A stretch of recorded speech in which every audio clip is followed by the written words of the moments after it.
In the second part of this lecture, we'll spend some time talking about metal-ion complexation, which is another factor that can affect the solubilities of ionic compounds.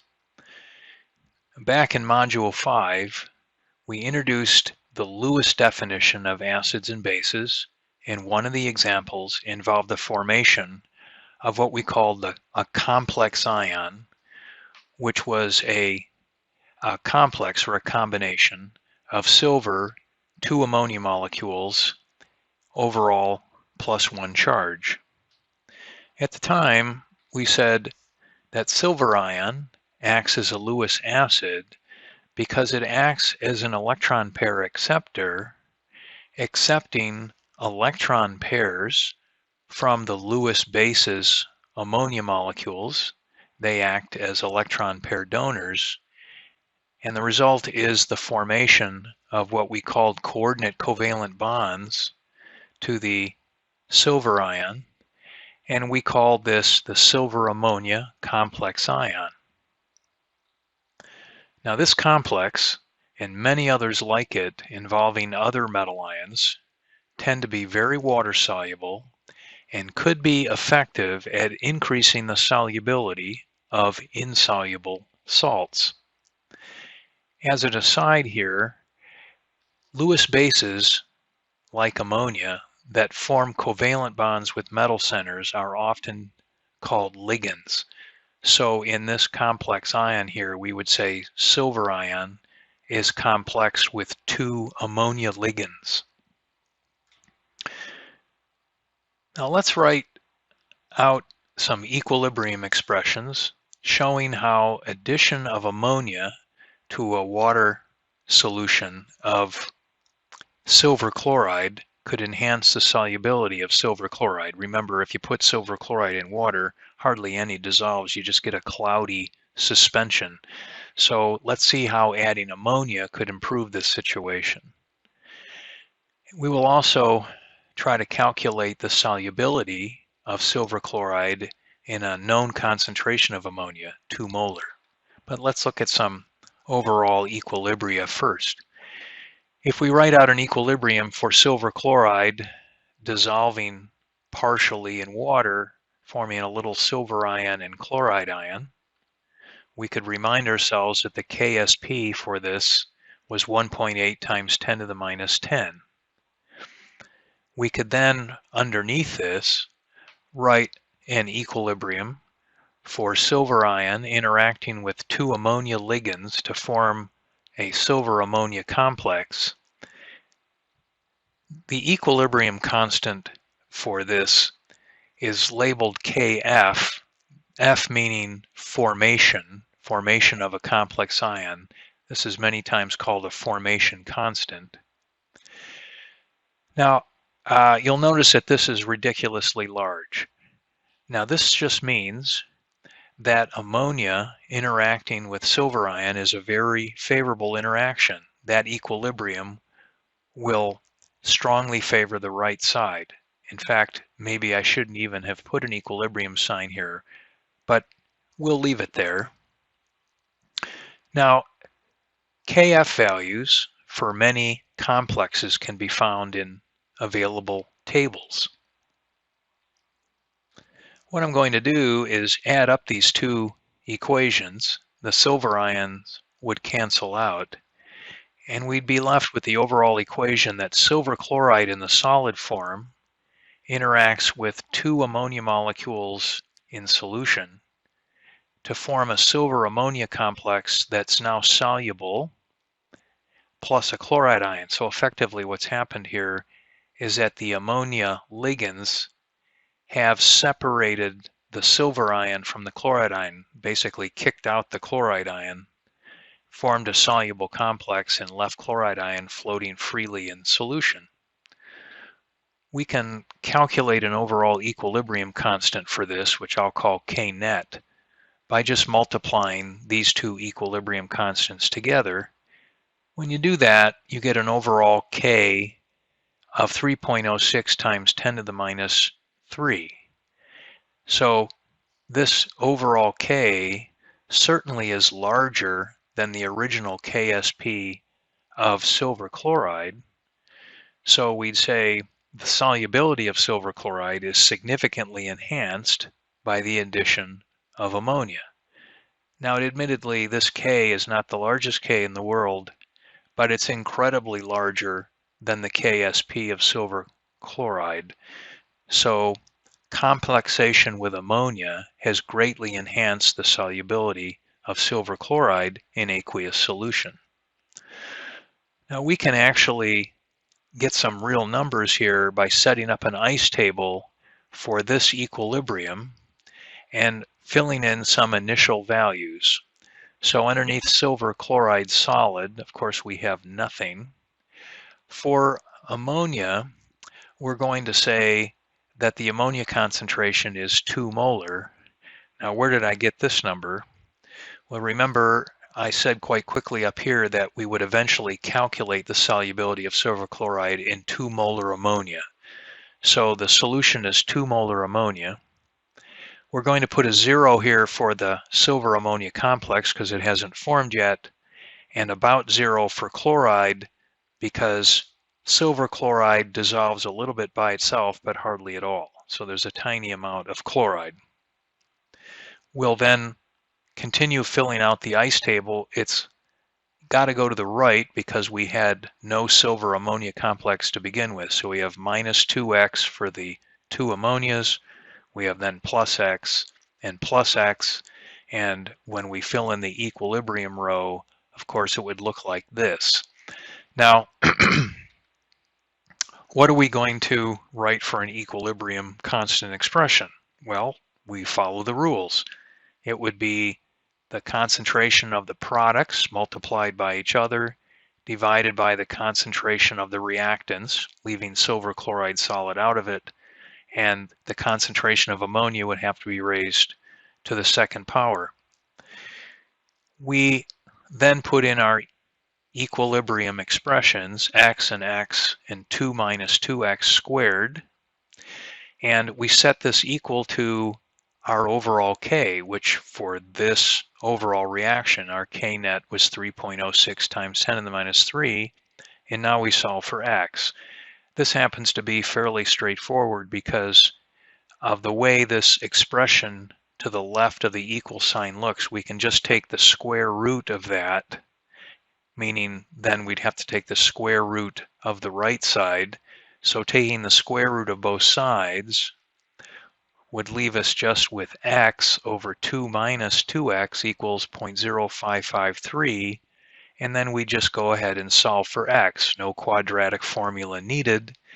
X would be 0.0996 molar, which is equal to the concentration of the silver ammonia complex and the chloride when the ammonia and silver chloride come to equilibrium.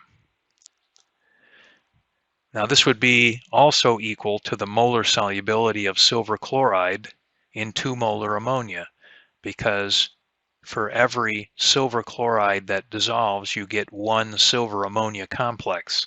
So if the concentration of silver ammonia complex is 0.0996, it implies that the molar solubility of silver chloride in this 2 molar ammonia is 0.0996 molar. Now compare that to the solubility of silver chloride in pure water, 0.0000134 molar, and you can see we have incredibly enhanced solubility of silver chloride in the presence of ammonia ligands versus silver chloride just in pure water. So metal ion complexation certainly did enhance the solubility of this insoluble salt. Well, it's possible to view the complexation of silver ions and other metal ions by ammonia and other ligands in a slightly different manner. Now, on the previous slide, we showed that a significantly larger quantity of silver chloride will go into solution if the silver ion is complexed by ammonia to form the soluble silver ammonia complex. And the Kf value of that silver ammonia complex was quite large. Now, of course, this isn't the K net for the overall equilibrium that we saw on the previous page. This is just the formation constant for ammonia reacting with free silver in solution to form the silver-ammonia complex. Now, chemists would view the dissolved silver ion in this system right here, in the presence of ammonia, as being in either of two forms.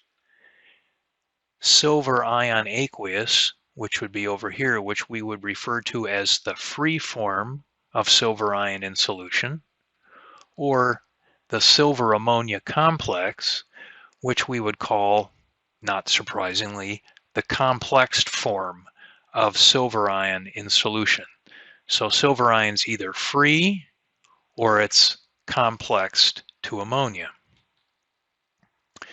So Kf is really large, and that means almost all of the silver ion would exist in the complexed form silver-ammonia complex because this Kf value is so large. However, a small, in fact tiny, amount of silver ion would remain in the free form. So after all, this is an equilibrium constant. Almost all of it goes to the right, but a very tiny amount will stay in the free form. It's possible to use an ice table to calculate the concentration of the free form remaining even after addition of ammonia. So here's an example. Now, unlike silver chloride, if you went to a chemistry stockroom and got a bottle of silver nitrate, you'd have a silver salt that's very soluble. So let's suppose you dissolve 12.5 grams of silver nitrate in water and ammonia in amounts that gave a total of 100 milliliters of solution and an equilibrium concentration of ammonia equal to 1 molar. Now, we're not saying how you would do this.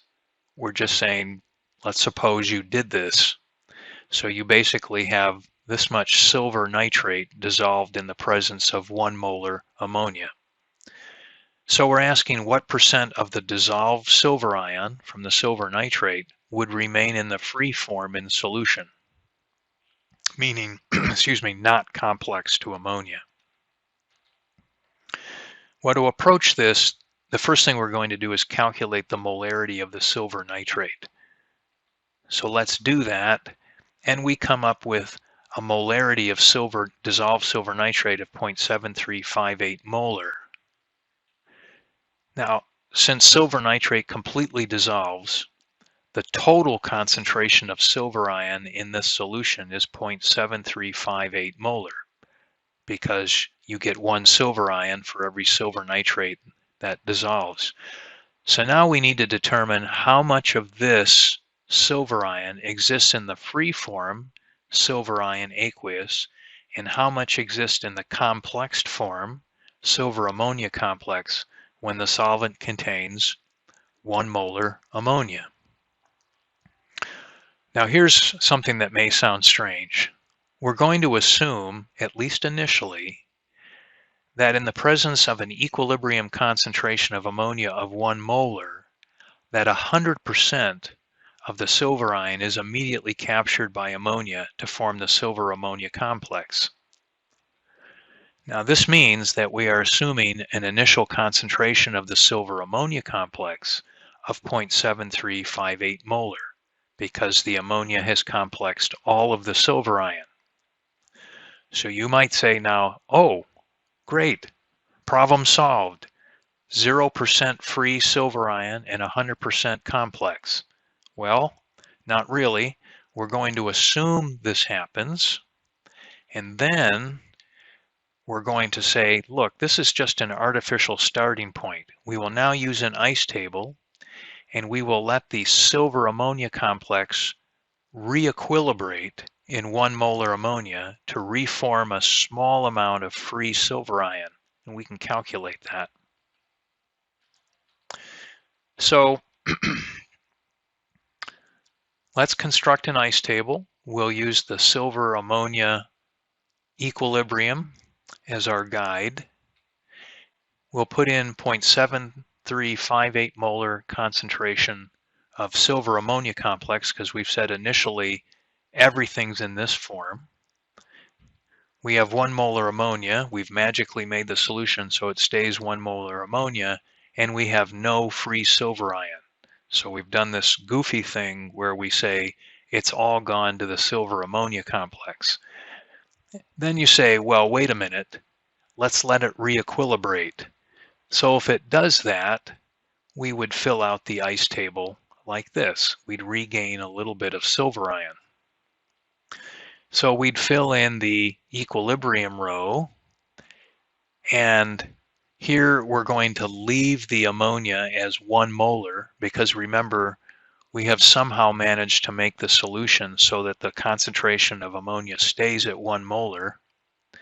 And so we're going to ignore the plus 2x here and keep this as 1. And silver ion would be x. So now we're going to solve for x using the Kf value for this complex, which is 1.7 times 10 to the 7th. Well, solving for x is not too bad because we've assumed that ammonia stays at 1 molar, and so we can easily solve for x here, and when we do, we find out that x, which is the free silver ion concentration, is 4.328 times 10 to the minus 8 molar. It's a pretty small number, but it is the concentration of the free form of silver ion in the solution in the presence of 1 molar ammonia. Now we could calculate the percent of total silver ion present in this free form by simply taking the concentration of the free silver ion divided by the initial concentration of the silver ammonia complex. Now, I suppose you might be able to put 7358 minus x here, but I think we're justified in just leaving the initial concentration because this represents all of the silver ion. And this top number is just the concentration of the free silver ion. In any event, it's a ridiculously small number. And as a matter of fact, in 1 molar ammonia, what this result is telling us is that there's only about 6 free silver ions per 100 million silver ions. The rest, besides those 6, would be in the complexed form. So it appears that ammonia ligands are very good at capturing, or sometimes it's called sequestering, silver ions.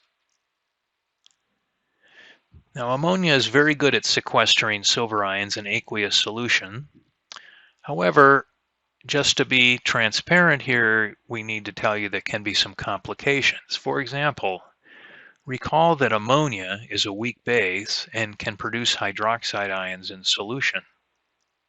So that means that these hydroxide ions that form could potentially reach a sufficient concentration that they could produce a precipitate of silver hydroxide.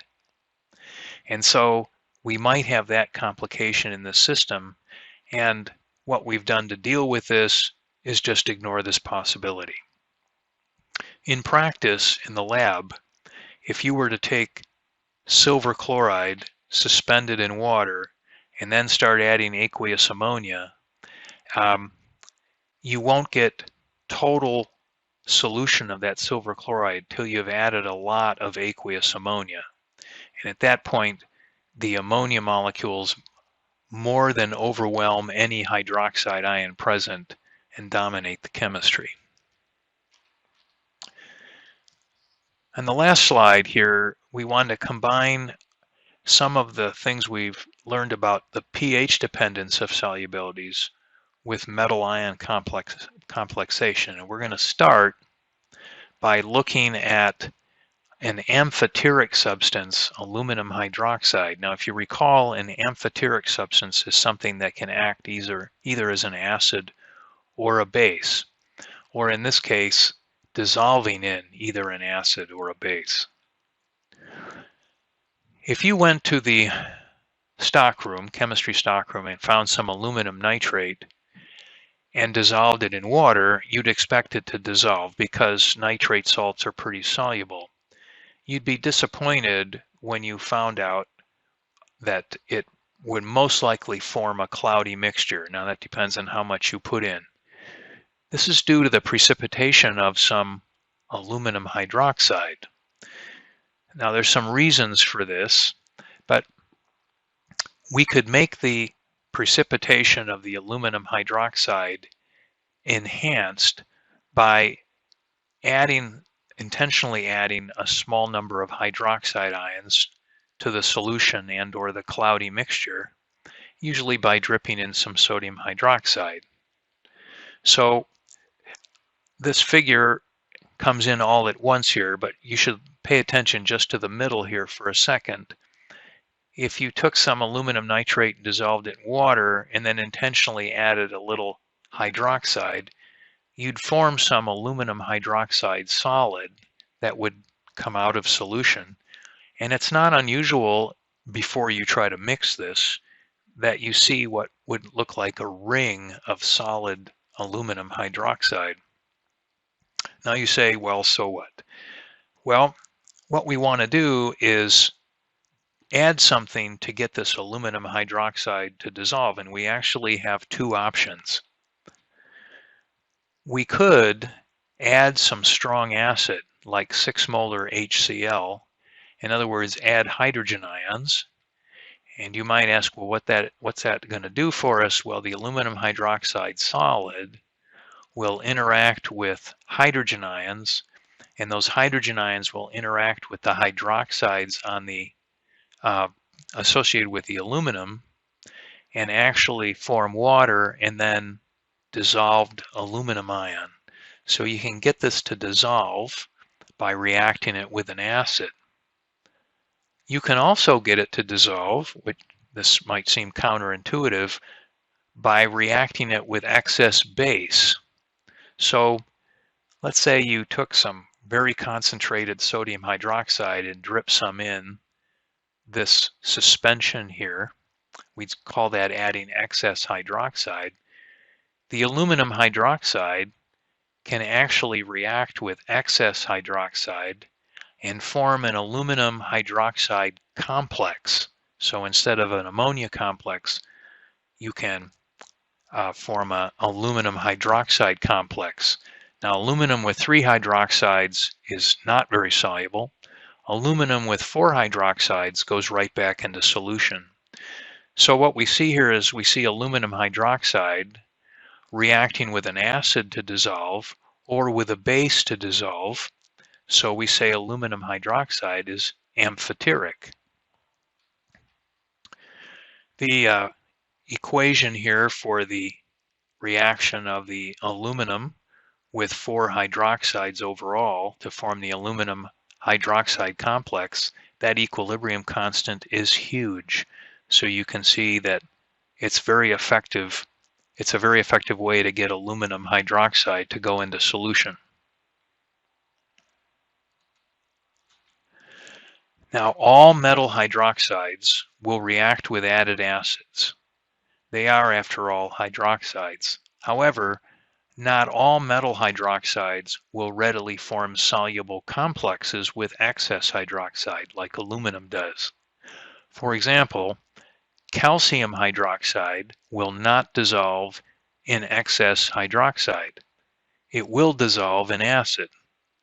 However, zinc hydroxide will dissolve in excess hydroxide, forming the soluble zinc hydroxide complex. And of course, zinc hydroxide will also react with acid. Now, tables of formation constants can give you clues as to what metal ions can form soluble hydroxide complexes and exactly how many hydroxide ligands are attached.